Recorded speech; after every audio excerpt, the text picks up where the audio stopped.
Semuanya bermula pada suatu ketika warga yang tinggal di desa Gleputoh, Kecamatan Jaya Lamno, Aceh, digegerkan dengan temuan tubuh manusia yang hanya tersisa keranda di sebuah kebun yang posisinya gak jauh dari jalan raya.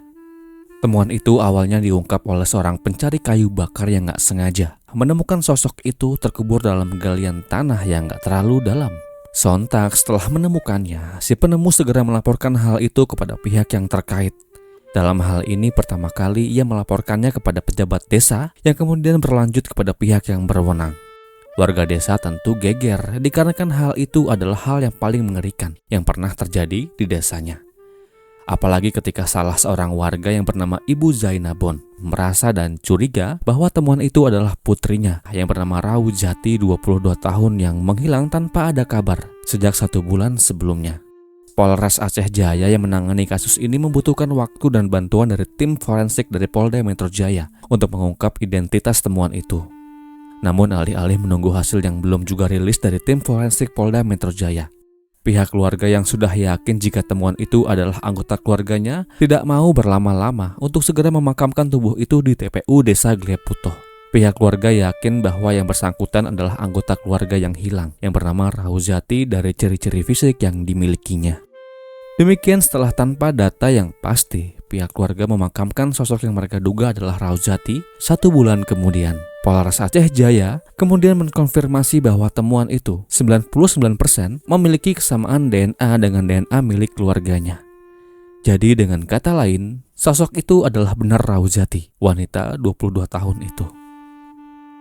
Mengetahui bahwa adanya unsur penghilangan nyawa atas temuan itu, pihak yang berwajib segera melakukan langkah-langkah dalam upaya mengungkap dan menangkap pelaku yang pada saat itu masih saja bebas. Penyelidikan, pemeriksaan saksi dan pengumpulan barang bukti yang telah dilakukan oleh pihak kepolisian akhirnya mengkerucut pada 1 orang terduga pelaku yang tak lain tak bukan adalah pacar korban yang bernama Alaidin Syah 24 tahun. Yang kemudian singkatnya di bulan Agustus tahun 2015, polisi berhasil meringkus Alaidin Syah tanpa perlawanan di rumahnya di Aceh Jaya. Dan dari mulutnya lah terungkap sebuah pengakuan tentang bagaimana Raujati kehilangan nyawanya. Juga hal yang lain yang lebih penting adalah pelaku dalam kasus ini bukan hanya Alaidin Syah sang pacar, tapi juga pelaku lainnya adalah ayah tiri korban yang bernama Idrus 48 tahun. Semuanya mereka beberkan saat dilakukan interogasi dan di dalam persidangan. Lalu apa yang sebetulnya terjadi? Dan bagaimana kisah ini selengkapnya? Jadi begini. Sebagai info, saya menggunakan ilustrasi dikarenakan saya tidak mendapatkan foto yang bersangkutan. Beberapa berita yang tersaji juga tidak utuh. Namun walau begitu, saya akan berusaha untuk menyampaikan dengan jelas kasus ini, sebisa yang saya mampu. Raujati 22 tahun adalah seorang wanita yang tinggal di desa Gleputoh, Kecamatan Jaya, Aceh. Disebutkan Raujati adalah putri tunggal dari orang tuanya yang bernama Zainabon. Di umurnya yang mulai menginjak 20 tahunan itu, Raujati tumbuh menjadi wanita yang mulai mencoba untuk berusaha mandiri. Cita-citanya tak berhenti hanya sampai di desanya saja. Ia harus bisa menjadi seseorang yang bertumbuh. Lalu terbesit pikiran muncullah di benaknya untuk pergi merantau keluar dari daerahnya Aceh. Tapi pada saat itu ia masih bingung terkait mau jadi apa di luar kampung halamannya. Rasikonya cukup besar, rasiko gagal, bahkan rasiko nyawa sebagai taruhan juga membayanginya pada saat itu. Raujati, wanita muda yang berparas cantik hitam manis ini, memiliki seorang pacar yang bernama Alaidin Syah 24 tahun alias Alai, yang adalah warga yang tinggal di desa Babah 2, Kecamatan Indrajaya, Aceh. Tidak berbeda dengan Raujati, Alai juga punya persamaan misi dan visi dengannya. Keduanya berniat merantau keluar dari desanya masing-masing. Entah sejak kapan mereka memulai untuk saling mencinta dan akhirnya membawa keduanya jatuh dalam pelukan asmara. Namun yang pasti hubungan mereka bisa dikatakan cukup dekat. Hal ini terlihat pada saat itu, 27 Mei tahun 2015. Alai di malam itu menghubungi pacarnya Raujati. Dalam sambungan telepon yang mereka lakukan di malam itu, kedua muda-mudi ini membicarakan sebuah rencana yang intinya adalah Alai mengajak Raujati untuk hijrah ke Palembang. Di sana Alai mengatakan bahwa rencananya jika Raujati mau ikut dengannya, ia mau membuka warung kelontong bersama dengannya. Namun Alai butuh modal. yang dimana uang itu akan mereka pakai dulu sebagai modal berangkat ke Palembang, Sumatera Selatan. Selain mengajak Raujati untuk merantau ke Palembang, ia juga meminta Raujati untuk mencarikan emas sebanyak 2 mayam. 2 mayam itu setara dengan 6,6 gram emas murni. Demikian setelah mendengarkan panjang lebar Alay berbicara, melonjaklah hati Raujati. Ia sangat berminat dengan rencana itu. Juga rencana itu adalah tujuan jangka panjang yang Raujati targetkan. Tanpa pikir panjang, Raujati katakan iya untuk membantu Alay mencarikan pinjaman modal untuk pergi meninggalkan desanya dan merantau ke Palembang, Sumatera Selatan. Telepon tertutup, obrolan selesai. Segera setelah telepon itu berakhir, Raujati mulai mencari-cari cara dan mencari celah untuk bagaimana ia mendapatkan uang itu. Kala itu dikarenakan memang tekadnya sudah bulat dan ia yakin bahwa jalan itu adalah jalan menuju kemandiriannya. Ia pun berusaha untuk mencarikan pinjaman kepada saudara-saudaranya. Juga ia sisihkan pula dari tabungannya. Dan singkatnya terkumpullah modal emas 2 mayam itu. 30 Mei tahun 2015, setelah Raujati berhasil mendapatkan uang itu, Alay kemudian kembali menghubungi pacarnya di malam hari untuk menanyakan progres penggalangan dana. Dan setelah mendengar kabar baik itu, tentu Alay merasa senang mendengarnya. Tak sabarlah mereka untuk segera pergi merantau dari desanya. Pembicaraan yang terjadi di antara mereka kemudian melahirkan sebuah rencana untuk saling bertemu. Alay mengajak Raujati untuk saling bertemu di area pepohonan atau semak-semak berlukar yang terdapat tak jauh dari tempat ia tinggal di desa Gleputoh. Singkatnya, telepon terputus dan janji pun tercipta.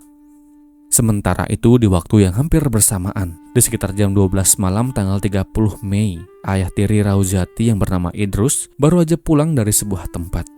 Disebutkan dari sumber yang saya kulik, Idrus adalah ayah tiri dari Raujati. Yang tidak saya dapatkan informasinya tentang latar belakang Idrus yang menikah dengan ibu dari Raujati ini. Namun secuil informasinya mengatakan bahwa Idrus adalah pria 48 tahun, kelahiran Nusa, yang beralamatkan di Kecamatan Indrajaya, Aceh. Dan ia bekerja sebagai buruh serabutan. Di malam itu selepas dirinya pulang ke rumah yang juga ditinggali oleh Raujati, Idrus sempat mendengar suara Raujati berbicara dengan seseorang di telepon. Idrus tahu bahwa Raujati punya pacar dan ia kenal dengan pacarnya itu yang bernama Alaidin Syah. Idrus yang penasaran sempat menguping pembicaraan mesra yang dilakukan oleh Raujati. Ya, walau tampak terdengar samar dan gak jelas, Idrus pahamlah tentang pokok pembahasan yang mereka bicarakan di tengah malam itu. Tak seberapa lama setelah Idrus menguping Raujati, selesailah pembicaraan itu. Sejurus kemudian yang terdengar adalah suara jendela yang terbuka, yang disusul dengan suara langkah kaki yang semakin menjauh. Idrus heran mau kemana Raujati di tengah malam itu. Lagi pula ini sudah malam, gak pantas bagi wanita keluyuran di malam hari, batin Idrus. Idrus sempat melihat dari jendela Raujati pergi meninggalkan rumah dan menghilang di telan malam. Tak mau berlama, ia pun segera membuka pintu rumah dan mengikuti Raujati dari belakang. Langkah Idrus kemudian membawanya ke sebuah kebun pala yang berlokasi sekitar 50 meter dari rumahnya. Dari kejauhan setelah Idrus mendapatkan tempat untuk bersembunyi, ia melihat Alay dan Raujati sedang duduk-duduk di sebuah bangku tepat di bawah pohon pala. Muncullah kecurigaan Idrus di malam itu, apalagi ketika ia melihat keduanya mulai merangsak masuk ke dalam semak-semak yang gelap. Dari kejauhan di dalam kegelapan itu, Idrus terkejut bukan main ketika ia melihat keduanya, Alay dan Raujati, melakukan hubungan seperti layaknya pasangan suami dan istri. Melihat hal yang tak senonoh yang dilakukan oleh keduanya di tempat umum, Idrus segera keluar dari tempat persembunyiannya dan segera menghampiri keduanya di tengah-tengah kemesraan yang sedang terjadi. Melihat ada yang datang, sontak membuat Alay dan Raujati segera menyudahi hal itu dan segera merapikan pakaiannya masing-masing. Kepanikan Alay dan Raujati semakin menjadi ketika orang yang memergokinya bukan lain adalah ayah tirinya sendiri. Kala itu mereka hanya bisa diam dan tertunduk. Tentu Idrus awalnya kaget melihat keduanya bermanja mesra di tempat seperti itu. Kenapa tidak melakukannya di tempat yang lain yang lebih aman? Alay diam 1000 bahasa. Pemuda itu diam sekaligus takut dengan ancaman yang Idrus katakan bahwa ia akan melaporkannya kepada warga. Namun alih-alih serius dengan ucapan Idrus yang katanya mau melaporkannya kepada warga, malah di sini Idrus mulai berubah pikiran dengan mengatakan, "Jika tidak mau saya laporkan, bantu saya." Awalnya Alay gak paham dengan maksud kata Idrus yang bilang bantu saya. Namun setelah Idrus menyuruh Alay memegang kaki Rauzati, barulah ia paham bahwa Idrus memiliki niat busuk juga untuk melakukan pelecehan terhadap Rauzati. Dan terjadilah singkatnya aksi bejat yang Idrus lakukan kepada Rauzati. Demikian setelah tuntas dengan hajatnya, Idrus kemudian berbicara dengan Alay dengan mengatakan bahwa orang ini bisa saja mengadukan apa yang telah mereka lakukan kepada dirinya. Dan dari hal inilah kemudian membuat Idrus mempunyai ide untuk menghilangkan nyawa Rauzati. Rauzati yang sempat mendengar pembicaraan itu sempat berteriak dengan tenaga yang ia miliki. Namun belum juga warga notis atas sinyal minta tolong itu. Idrus keburu mendekati Rauzati dan mulai mencengkram lehernya dengan sekuat tenaga yang ia miliki. Rauzati yang mendapatkan serangan mendadak itu sempat mencoba meronta-ronta dengan menendang-nendangkan kakinya. Namun alih-alih Alay membantu pacarnya itu, malah ia pun ikut membelenggu kaki dan tangan Rauzati. 15 menit kemudian setelah mendapatkan serangan itu, ia pun dipanggil Tuhan yang Maha Kuasa. Saya ucapkan duka yang mendalam.